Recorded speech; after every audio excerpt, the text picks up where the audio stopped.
ओम श्री गणेशाय नमः।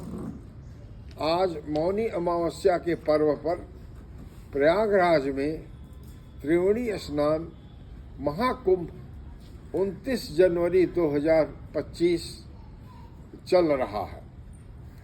मैं आज समस्त उन सनातन भाइयों से निवेदन और आग्रह करूंगा कि जो त्रिवेणी स्नान नहीं करने जा पा रहे हैं या असुविधावश नहीं जा पा रहे हैं, तो आप जहाँ हैं वहीं त्रिवेणी स्नान कर लीजिए। योग के जनक भगवान शिव ने मनुष्य के शरीर में त्रिवेणी स्नान का विधान योग के माध्यम से स्थापित किया है।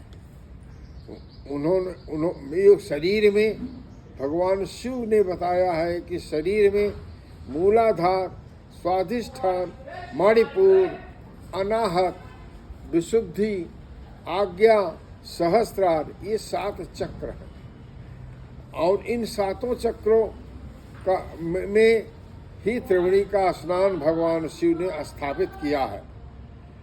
जब साधक मूलाधार से ऊर्ध्वगत की ओर होते हुए शक्ति और शिव का उत्थान करते हुए, जागृत करते हुए समस्त केंद्रों में, समस्त चक्रों में शक्ति और शिव का को जागरण करता है तो त्रिवेणी स्नान मिल जाती है। आगे की विधि मैं बता रहा हूँ।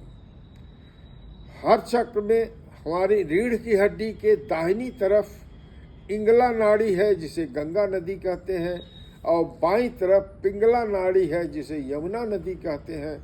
बीच में सुषुम्ना नाड़ी है जिसे सरस्वती नदी कहते हैं। ये तीनों नदियाँ, ये तीनों नाड़ियाँ मूलाधार से प्रारंभ होकर के रीढ़ की हड्डी के समानांतर चलती हैं और इन तीनों का योग, तीनों का संयोग, तीनों का संगम यह मस्तक पे जहाँ आज्ञा चक्र है यहाँ होता है। और यहाँ तीनों गंगा, यमुना, सरस्वती, इंगला, पिंगला, सुषुम्ना मिलकर के यहाँ स्नान कराती हैं। योगी जन यही स्नान प्राप्त करके शिव का सानिध्य, शिव की सिद्धि, शिव की कृपा प्राप्त करते हैं। तो आप निराश न हों। आप जहाँ हों, त्रिवेणी क्षेत्र में हों या अन्यत्र कहीं, किसी नदी में, घर में स्नान करके शुद्ध हो करके आप सिर्फ और चक्रों के जागरण के चक्कर में न पड़िए। सिर्फ आज्ञा चक्र पर सूर्य की ओर मुखातिब हो करके आप आज्ञा चक्र पर ध्यान दीजिए और आज्ञा चक्र पर शक्ति को महसूस करिए।